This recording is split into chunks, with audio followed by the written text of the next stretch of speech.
You can never make a relationship work with a broken person. Listen to me when I tell you this. You definitely can't make it work with two broken people. For sure, that's a disaster. But a lot of people have this misconception that if they're healthy enough and they're the one that's secure enough and they're the one that's whole enough, that if they have someone they found that is a great person, they can see the potential in them and they see all these great, amazing qualities in them, that we can figure it out together. I can help them heal. I can help them get there. And yes, anyone could be a support to someone healing. Heck, that's what I do as a coach, right? Helping people heal and, evolve and become better for their relationships, right?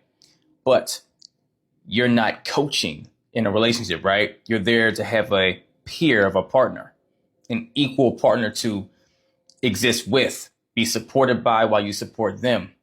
It's heavily imbalanced when you try to take on someone that still has work to do. But let me tell you why you'll never be able to be in a relationship with a broken person and why this rarely to never works. When we say broken, right, let me be clear here. No one out there is technically broken. We just have some unhealed wounds that need our attention. But just for a simple sake of understanding where I'm at with it, broken means someone has previous trauma, baggage, stuff to be worked through that has not had a resolve, right? That's what that means. And from those things, that person starts operating in a really unhealthy way to where they identify with the trauma, with the baggage, with the abusive things that happened or the toxic stuff that was done to them or against them or whatever. They start to align with that as an identity piece. That's where it makes it difficult for them to operate in a healthy way with you. Because in a really subconscious way, operating healthy with you goes against their identity, right? I know it's a mind trip, but you will always operate and act in accordance with how you self-identify. And so if that trauma that you're so tied to, and you believe that you are either not deserving of something or that you're a victim of things and all these different things, you're going to make sure your life reflects what you believe about yourself. And so if you're trying to breathe all this life into them and trying to show them, hey, we could be so great and you can heal and everything else, but it goes against their identity to be tied to that baggage, they're going to self-sabotage. Their subconscious will make sure they do the things to throw wrenches in the situation. And this is exactly how, if you've been in a relationship with someone before, or if you're in one with them now, to where everything seems to be fine, but out of nowhere, they have this issue all of a sudden. There's a problem. There's always some sort of a problem that pops up for them, right? With something you've done or something that seems like it came out of thin air, where there's no issue and they just crafted one just cause. You can't figure out why when things are going so great, you always bring something up. Something always has to be off or whatever for you, right?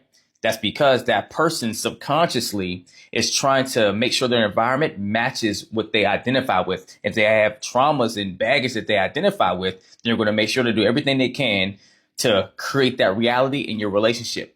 Because on some deeper level, they feel internally that's what they deserve. So no matter how much they consciously want to have a really loving and embracing, healthy relationship, right? And they express that to you. And that's part of the reason why you keep fighting for it, because you can see all the potential in them. You see how much they care and really kind of want it, but they're just having these struggles, right?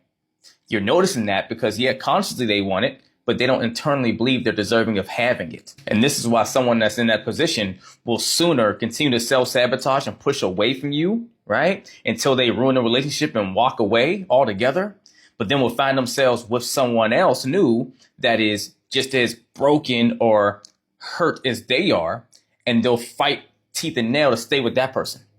They'll stay there for years and try to make it work in this really toxic cycle. Why? Because deep down internally, they feel that's what they actually do deserve. They feel they're where they belong, right? They're with the type of person they deserve to be with for the love that they're deserving of, right? But this is why I stress so much.